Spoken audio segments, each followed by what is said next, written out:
Hey there folks, this is GreenyXI welcoming you right back to Let's Play Higurashi. This is episode 60. In the last episode we went and met the uncle finally, Sadako's uncle, and we saw what sort of state Sadako was in and what sort of tasks he's making her do.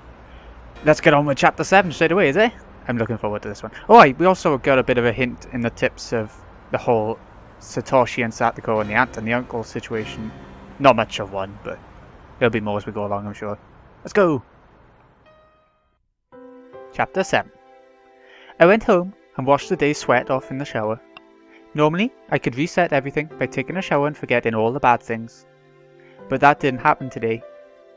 I got out of the shower to find fresh underwear placed neatly in the laundry basket. Normally I didn't stop to think about it, but today I felt happy at my mother's consideration. At the same time, however, it made me realise how much Sadako must be suffering. Yeah, because she's doing all that stuff for her uncle rather than the other way around. At the very moment I was appreciating this gentle kindness, Sadako might be being bruised by her uncle's cruel words. I went up to the second floor and shut myself in my bedroom. Then, facing my desk, I folded my arms. My topic of thought, of course, was Sadako. We'd thought that if we could just get a public agency to intervene in the right way, the problem would be solved. But with what Coach said, I didn't think it would be so easy. No way! Sadako is obstinate, and she would stubbornly deny the abuse and try to endure it. And that was an act of atonement towards Satoshi, who had protected her before and then run away. As long as she thought that way, the situation wouldn't be so simple. But earlier, before Coach, I made a clear declaration. If I thought Sadako was in danger, then I would do what I had to. In the end, that meant I was just going to wait and see too. Nevertheless, I thought I'd drawn a clearer line than Coach or my friends had. If the time came, I would report it. Over the phone. Given Sadako's personality, she might criticize me if she found out. But I believed it was ultimately the best decision. Wait, Keiichi Maibara. Would that really be all it took for the problem to end? Say that I reported it to a public agency, like the Child Consultation Centre. What if they stuck to their wait-and-see attitude like last year again? Last year, they decided to do just that, and the situation improved temporarily, but then the aunt, thinking herself a laughingstock, increased her tormenting in secret. In the end, things became more underhanded than ever before. This year was her uncle. I'd just seen him for the first time today, but the man seemed much more direct, much more violent than the word underhanded could imply. He wasn't like their aunt. No, not that subtle. He was more direct. He would just beat her and show the bruises everywhere, whereas the aunt would cleverly hide it by the looks of it. He might also assault her with punches and kicks. That could easily be discerned from the bruises and such I saw in Sadako's body. Shit, you're too naive, Keiichi Maibara. However heroic it may seem to report what was happening, if it didn't save her, then it doesn't mean anything. Reporting things to a public agency was only one option, and leaving everything to them would be dangerous. We would need something more to guarantee Sadako's safety. I scratched madly at my head, thinking, then tilted it back, wanting at least a little bit of calm. The memories of angry arguing with my friends today came to mind. I was embarrassed that I hadn't realised it until Rena said something. She was right. My house is big. Compared to all the houses with the straw thatched roofs in Hinamazawa, it was really big. That's nice. It's a xylophone? I think it's a xylophone. The wooden kind, I think. We did actually have empty rooms. I've never thought that we were affluent, but also never thought we were poor. I just didn't admit it because people would think I was arrogant. But maybe my family really is wealthy. We had a few rooms we could lend at Sadako. The guest rooms are only in use when people related to my dad's job come and stay every once in a while. Plus, if we cleaned up a few of the rooms my dad uses for storage, they could work for her as well. They got loads of room. As for food expenses, that might have been a more serious problem than a kid like me could imagine. Lunch every day would be manageable. All of our friends would just have to bring a little bit more for lunch than they usually did. With everyone pecking at everyone else's food anyway, it would be manageable. Yeah, but she's not going to leave her house. We know that. She's waiting for her brother to come home. For breakfast and dinner, though, that would have to be up to Mom. I would need to convince her to lend Sadako more than just a room. Of course, I don't even think convincing her of that would be easy. About how much did it cost for one person to eat? How many tens of thousands of yen per month? They couldn't complain about it if I shouldered that, could they? I only had 10 or 20,000 yen in savings, but it was something. I actually had even more, thanks to New Year's gifts and such, but my parents had taken all that and put it into a fixed time deposit. Sensible. If I could get access to that, it should add up to a lot of money. And if I got that far, Mion and Rena would need to share some of the burden. Of course, that didn't seem like it would work. Rena got mad at me, didn't she? About how I shouldn't just shove responsibility onto others. I'd have to ask for help. Even so, I'd basically be saving her myself. I would follow through on it. Oh, but it wouldn't be only food expenses. There were a lot of other things that we couldn't do without, like baths and laundry. My mother was awfully methodical and strict about cutting out inefficiencies, and for once, that was troublesome. But the thing is, Sadako is paying for all that sort of stuff now on her own, isn't she? In her house on her own, with Rika, I know, but on her own. She might even make reference to the money it would cost for the detergent Sadako would use for her own clothes. I couldn't think only about food expenses. I needed more money. Hey wait, Keiichi Maibara, since when was all this about money? Even if you could afford it, you would need your parents' permission first. They'd be looking after a young girl for a really long time. What would I say to persuade them? Just calm down a little bit, Keiichi Maibara, and you'll realise right away that you can't. Even if you ask them seriously, they would tell you to call the police. Even if you manage to gain their empathy, why should the Maibara family have to shoulder all of the burden by itself? That's what would happen. That was it.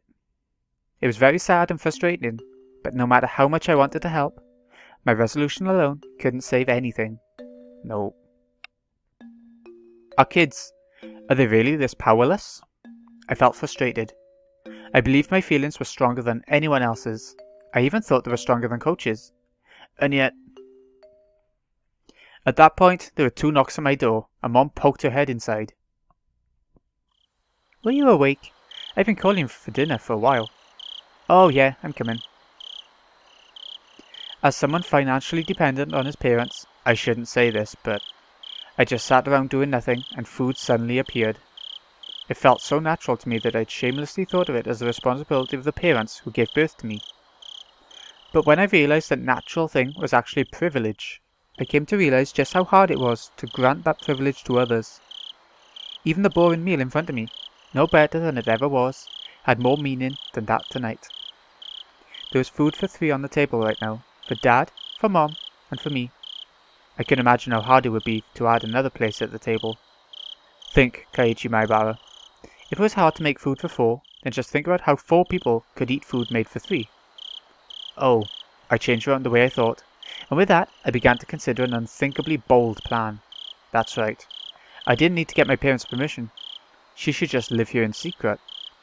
I got upset when I found out a while ago, but if I remembered right, if you climbed out the window that shimmied down the first floor roof, or the gutter, you could go in and out of the house directly from my room.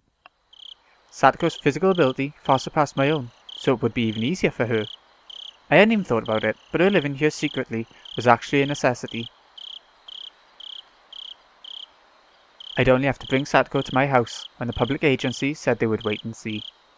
In other words, if Sadako's uncle continued to be her guardian, if, in such a situation, word got out that she was here, her uncle would barge in and drag Sadako back with him. Her uncle was her rightful guardian, so my parents would hand her over without an argument, no doubt. So, I needed to keep it a secret that she was living here. If it needs to be a secret, then having my parents help would mean a lot, but gotta deceive your allies first, like they always say. Who? Okay. Persuading my parents was an unrealistic proposition, so I'll search for a way to have her live here in secret. When I was around, she would just have to be really quiet in my room on the 2nd floor. The issue was the daytime. If she was hiding from her uncle, then she shouldn't go to school. It might be lonely, but not going would be the better option. I could easily teach Sadako the stuff she learns in her grade. Actually, during school, I mostly help all the younger kids out rather than study my own stuff. Yeah, he's helpful to all the youngsters, so he could help her, right? During the day, I would need to go to school, so I wouldn't be at home. My parents respected my privacy now that I was this age, so they wouldn't go snooping around in my room while I was gone. I think. If she holed herself up in my room, it would be okay, right? If my parents did come, thanks to where the 2nd floor was, she could hear their approach from the sound of them coming up the stairs. And there would be a little bit of time before they got all the way up. I estimated a few seconds. That she would be able to hide herself in the closet. Wait, Keiichi! Something doesn't make sense. If she can't go to school, then what'll she do for lunch? Calm down already. I could just leave her my own lunch, couldn't I? I should just go to school without lunch and get everyone else to split theirs with me. Okay, that's good. No more contradictions or oversights, right? Oh, breakfast and dinner. I could somehow get her to go without breakfast. I can go with the 2 meals a day when I'm sleeping on Sundays after all. Every night I'd pretend as though I had a bigger appetite, then ask for a bigger helping. And then I could just somehow give part of that to Sadako. As a test, I stood up from my seat with my plate of fish in my hands. What's wrong, Keiichi? Sit down and eat your food. Oh, well, I'm kinda not in a good mood. Could I eat up in my room? You'll make a mess. Eat dinner at the dinner table. Sorry. Oh, that's not gonna work then. I only tried to take away 1 plate of fish, and they ganged up on me. In reality, it was impossible for me to smuggle food away without my parents knowing about it. You gotta think about baths and stuff as well. They're gonna realise that's going on with the noise of the water and all that. But it must have been worth taking the time to think about. There must be some trick, some method to avoid them realising. Even if I can't think of one today, I might think of one tomorrow. My appetite was rapidly fading, so I finished early and went back to my room. I went back there and tried to think about it from Sadako's point of view. For example, let's say my parents were coming up the stairs right now. I gotta hide. I opened the closet. Clatter clatter. It didn't open quietly. Oh shit. Hey wait, didn't it always open real smooth and quiet? Why was it suddenly doing this now? What is this, a faulty house? Had it already gotten old or something? Or was I just not putting enough work into it? Could I just plaster it with wax? The sound itself may have been soft, but it left me uneasy as to whether my parents would detect it happening when they climbed the stairs. But this was an easy problem. I could do something about it. I just had to fix it up a little bit so it didn't make it noise anymore. For now, I'll close myself in the closet as though I'd successfully hid. Okay. I basically always left my food out on the floor.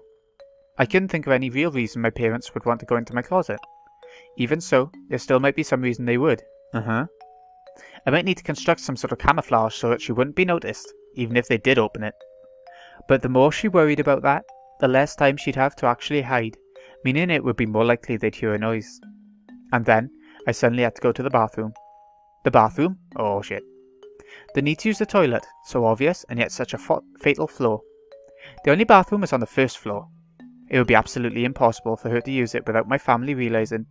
Use a shiwi out the window. Yeah, that'll work. I might need to set up a portable toilet, like a chamber pot I guess. Sadako would hate it, so she could go in my room. But the stench would be pretty terrible. Anyone sensitive would probably notice the smell without even coming into the room. The bath was okay though. She could just take a bath when my parents were out. But I couldn't do anything about the toilet. When her stomach started to hurt, if my parents were lazing around downstairs, she'd be in trouble. It was then that I noticed that I'd been clawing at my head with both hands. I sat down in the dark closet with my knees against my chest. I buried my face in them and tore at my hair. He's going mad! The more I thought, the more contradictions popped up. The more I thought, the more things failed. And the more I worried, the more I was reminded of how little power I actually had. My back started to hurt from staying in a cramped place for so long. But if I was to shelter Sadako, I would need to force her to feel this pain.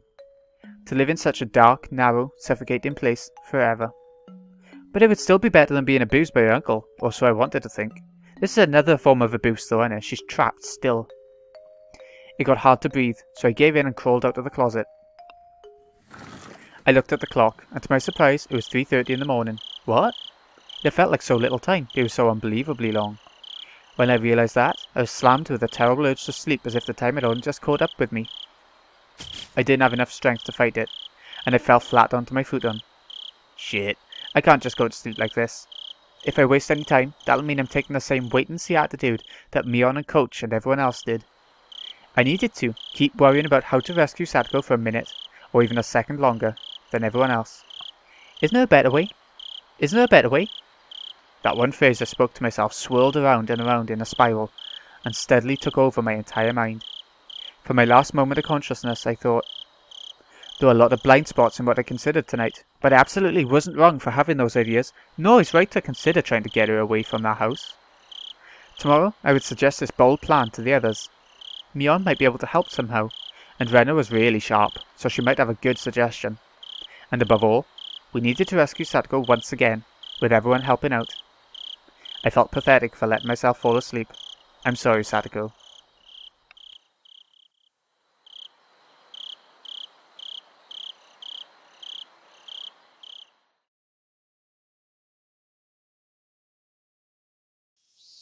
Daytime! The ceiling blurred into view. It was hot.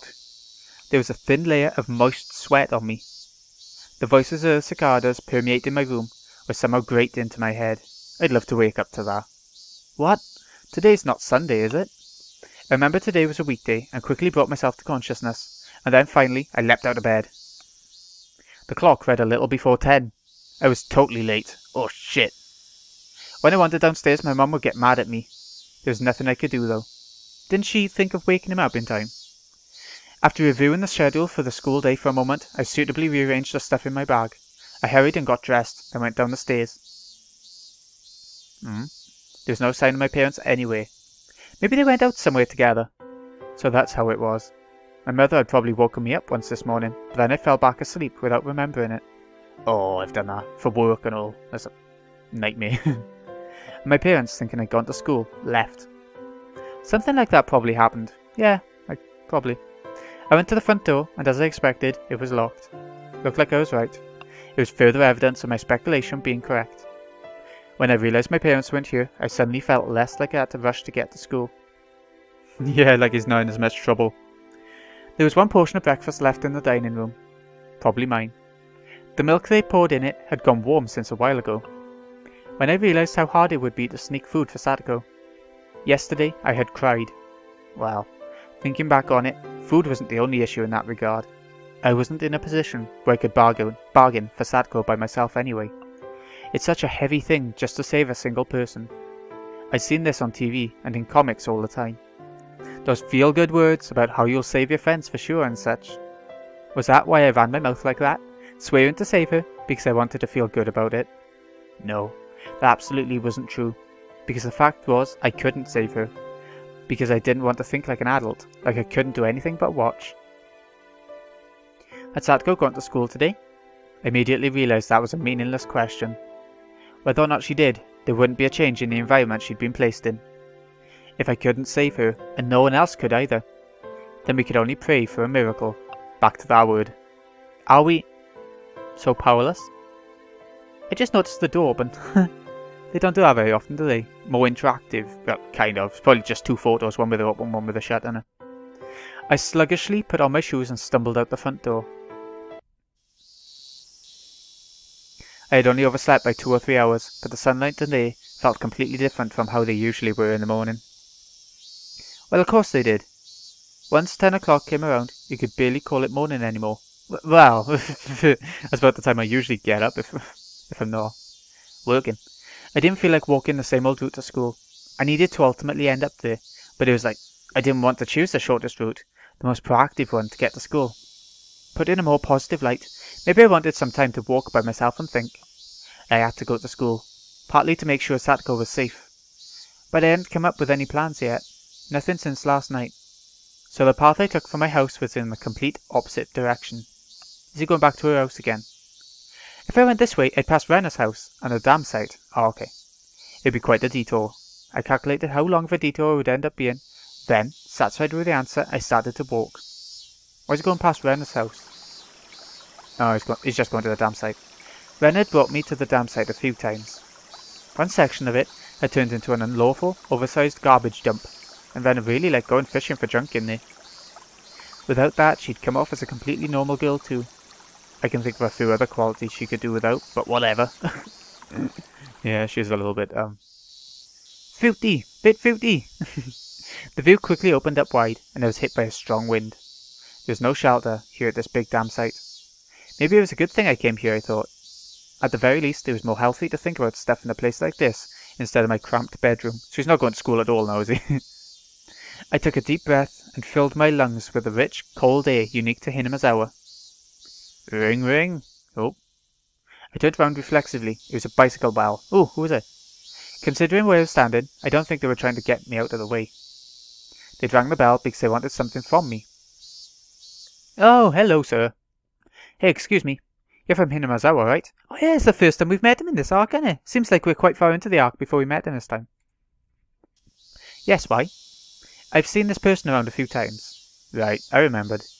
His name, I think, was Tomitaki, a freelance photographer who lived in Tokyo. He would zealously visit Higurashi every season to take pictures, or so Mion and the others told me, I think. Could you tell me how to get to the Fude Shrine from here? I think I left my map at the inn. I don't know where to go. The shrine from here? I knew where everything was in my head, but explaining how to get there was difficult. Yeah, I have that trouble as well. I was a little irritated at having been bothered for this, but when I realised it meant my detour actually meant something, that feeling faded quickly. I'll tell you, but it's a little difficult to explain. I could bring you there if you don't mind. Really? I would be in your debt. Thanks a lot. But are you sure? Did you have something to do? Tomitaki-san finally appeared to have realised how strange it was for a student like me to be here at this time of day. I smoothly told him not to worry about it, then turned my back and started walking towards the Fude Shrine. Tomitaki-san hurried to turn his bike around and came after me. Sorry. Don't worry, all guys have times when they need to split up from the pack and be lone wolves for a while. Yeah. What a free-minded freelancer. It was easier for me too, that he was under that impression. I'm Tomitaki, a freelance photographer. I specialise in wild birds and landscapes. I'm still pretty unknown though. It seemed absurd for him to introduce himself when I was just showing him to the shrine, but he gave me his name, so I needed to give mine back. I'm Mayabara. Pleased to meet you, I guess. Mayabara-kun? Pleased to meet you. He seemed like a pretty silly man, but that felt kinda good considering I'd been suffocating with worry over Satoko all night. Along the way, Tomitaki-san spoke at length to me about how precious the nature in Higurashi was, and how it was a treasure trove of rare wild birds, despite my not having asked. I wasn't interested in what he had to say, but he seemed to be enjoying himself, so I left him to it.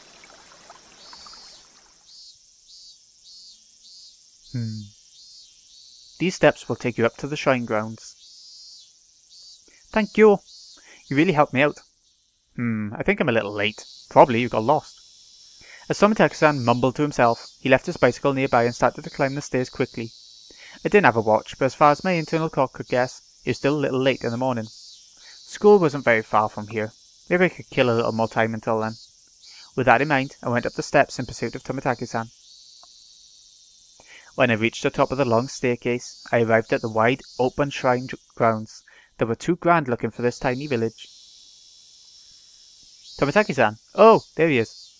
It looked like he was supposed to be meeting someone here. Then he got lost and ended up being late. He was bowing to a lady who must have been the person he was meeting. Oh, hello. We're meeting her as well now, are we? That lady, I knew her. Oh, is that you, my Balkan? Hello there. Are you off from school today? What? Oh, my Balkan, you followed me? I wasn't really planning to. I just wanted to kill some time. Oh my! Arriving at work late, like an executive. How refined. You certainly are famous, taking the time to look like a big shot. What was I, a celebrity? Well, she did say my name out of nowhere anyway. I was oddly concerned about what she meant by famous. What does she mean? Oh, you still can't remember my name? This is Mayo Takano-san. She works at the village clinic. My Balkan, you seem healthy, so you probably haven't been to the hospital much, have you? Now that we're finally acquaintances, the next time you're sick or anything, I suppose I'll give you a little bit of special treatment. Oh god. This lady, named Takano-san, I kinda didn't remember her. Maybe we'd passed each other on the street a few times, but I was pretty sure this was the first time we'd talked. Well, this is Higurashi. Even if I don't know a person's name, it's not unusual for them to know mine. Yeah, it's a village. I glanced at Takano-san and saw she had a bag and a camera. Are you photography partners? Was that why you were meeting each other? No. Oh, we're nothing like partners. I am but an amateur, and Drew-san is gently initiating me into it. Right.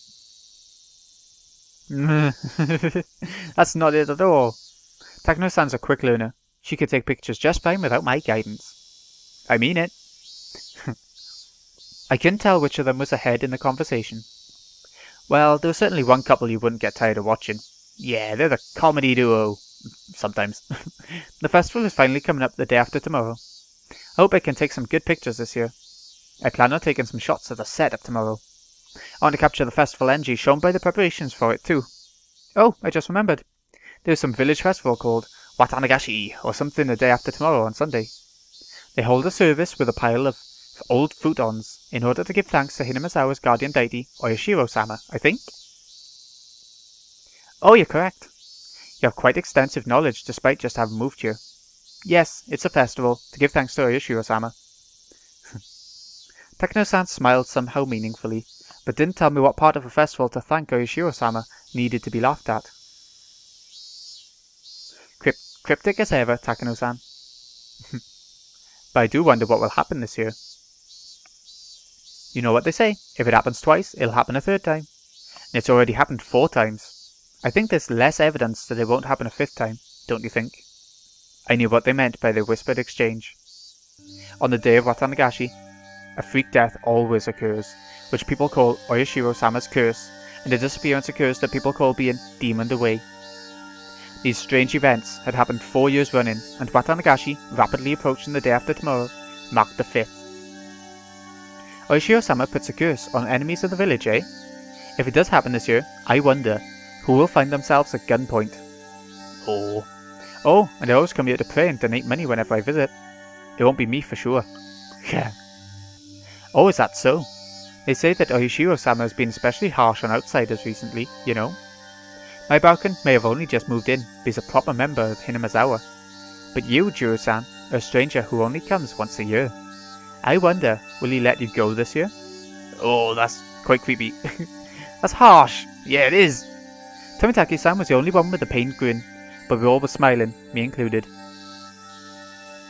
Oyashiro-sama, the one who used the curse to kill people involved with the dam construction project, went after the next. He killed the dam construction manager, killed Satoko's parents for supporting it, and the next year he even killed her aunt. If the demon in a way was part of the curse, then you could add Satoshi to the list of victims. As I thought about it, I realized that in the serial freak death incidents, the overwhelming majority had the last name Hojo. Half of the deaths and disappearances had come from Hojo family. The Hojo family lived here in Hinamizawa. Did that mean Oyashiro-sama punished and cursed them particularly harshly because despite that, they had been in favour of the dam? Maybe. Have you heard the news that Satoko's uncle had returned? Takano-san, who had been enjoying a few words with Tomitaki-san, was caught unawares by my sudden inquiry. Oh, I'm sorry. What was that? Satoko's parents were killed by the curse and her aunt too, so I was wondering if maybe if you went in order, her uncle would be next. Her aunt had a miserable death from the curse last year, and her uncle let his fear take over and fled into town, right? Oyashiro-sama doesn't allow people to try and abandon the village, does he? I hadn't intended to be quite this persistent, but those words, they just flowed out of my mouth without me thinking about it. Right. Oyashiro-sama's curse. I didn't believe in something so unrealistic, of course, but the fact that every year, unfortunate accidents and incidents happened to enemies of the village. Like Takano-san said just now, it had happened 4 times. No one could say there wouldn't be a 5th. That's an interesting suggestion. It is true that if you look at those sacrificed in previous years, those named Hojo come up quite frequently. Given how long it's gone on for, her uncle being the one to die or disappear this year isn't out of the question. Not again, Takano-san. Don't laugh about it. It could really happen. It's not a joke. I'm sorry. But Oyashiro-sama's curse is my life's work. Takano-san gave off a mysterious, somehow intellectual impression, and her life's work was mysterious in its own right. She probably really liked inexplicable supernatural phenomena or something. Takano-san, you seem like you know a lot about Oyashiro-sama. Give me your honest thoughts. Given that he's a Hojo, and he's returned, what are the chances that the uncle will fall to the curse? What? You seem like you really want this uncle of hers dead. Oh. That's not... Well, kinda. I wonder. It all depends on the whims of God. My Balkan, do you know the true identity of Santa Claus? I got a strange question all of a sudden, and I couldn't immediately answer. What, you don't know? It's your daddy. The daddies in everyone's family. Yeah, what? That's what you meant? Well, of course. Everything ultimately comes down to humans in the end. After all, humans are the only ones living in the world. All strange things should be explainable in terms of human actions. Or animals. I don't know. I felt like I put that somewhat strangely, but Takano-san was not as dissatisfied with that reply as I might have guessed. Oh, it's impressive that you caught on to that at such a young age. You're right. Strange things that happen in the world of man are all caused by man for his own benefit. Maibao-kun, I'll ask you again then. This time, not Santa Claus, but Oyashiro-sama. Do you know anything about who Oyashiro-sama is? Takano-san took a step towards me and gazed into my eyes as she asked. Santa Claus was really the parents of every family's children.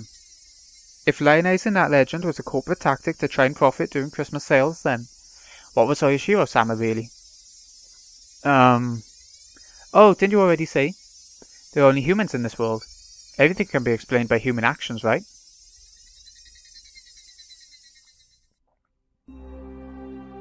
Maibao-kun, keep this to yourself, okay? This string of freak death incidents are attributed to Oyashiro-sama's curse. Takano-san's view is that they may be premeditated homicides, performed by the people of Hinamizawa and based on some kind of ceremony. No, don't misunderstand me. My life's work is to research teachings, thoughts, and cultures from the viewpoints of folklorism. I don't really care at all about who the culprit really is. Yeah. Just keep that in mind, please. I could tell at least that she was saying some crazy stuff. If I were to liken her statements to a meal, it would be a sort of like, she just tried to stuff a whole plate of duck into my mouth, and now I couldn't say anything. Okay. To understand that in the first place, you have to go all the way back to ancient times when Hinamizawa was called Onagafuchi, or the Demon's Abyss. The transcendents who lived there believed themselves to carry the blood of demons, and so were only half human. Takano-san, having entered her home field, leaned forward and began to speak of ridiculous matters. Tomitaki-san realized she was overawing me, and interrupted for me. Takano-san, you can't just chatter on about that stuff to Maibao-kun. Look, he's really confused.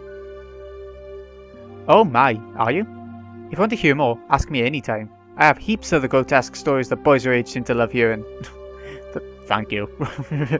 If I feel like it, I will. For now, I softly and safely gave my refusal. Takano-san seemed a little unhappy that Tomitaki-san had rained on her parade, but she stopped talking about it then. Even so, it was still a very interesting story.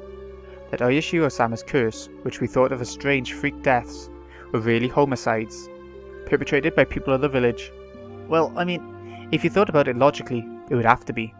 People wouldn't be dying because of a curse. Someone's obviously killing people and making it look like one. Indeed. As for who that is, it might be safer not to try and find out. It probably would be. You seem like you know, Takano-san. You may not have proof, but you seem like you believe it. Oh my, why do you think that? I just kind of felt it vaguely. It didn't seem like her extreme passion for this research could be explained just by these things being taboo, or being safe and easy. This person loved walking through the profound, forbidden abyss of risks and taboos. Let's leave it at that, Maibao-kun. I just helped you escape, and now you're trying to talk about Oyashiro-sama again. I wanted to take a nice walk while it was still cool. Tomitaki-san seemed a little disappointed not to be able to go on the date he'd planned since I brought up a weird topic. But right now, there was something I wanted to ask, just for a little bit, and that was about whether Sadako's uncle would be chosen for the curse this year. He'd already asked that. If he was, then another miracle could happen, just like last year. A terrible incident would happen again, but would release Sadako from her unfortunate circumstances once more. Well, I do have a few suspicions as to the kind of people who would probably become involved, of course. It's a natural, inevitable conclusion for anyone who's researched the history of Onagafuchi village. Who do you mean? What would I do if I knew? I asked that question to the other me deep inside, but got no reply. How enthusiastic!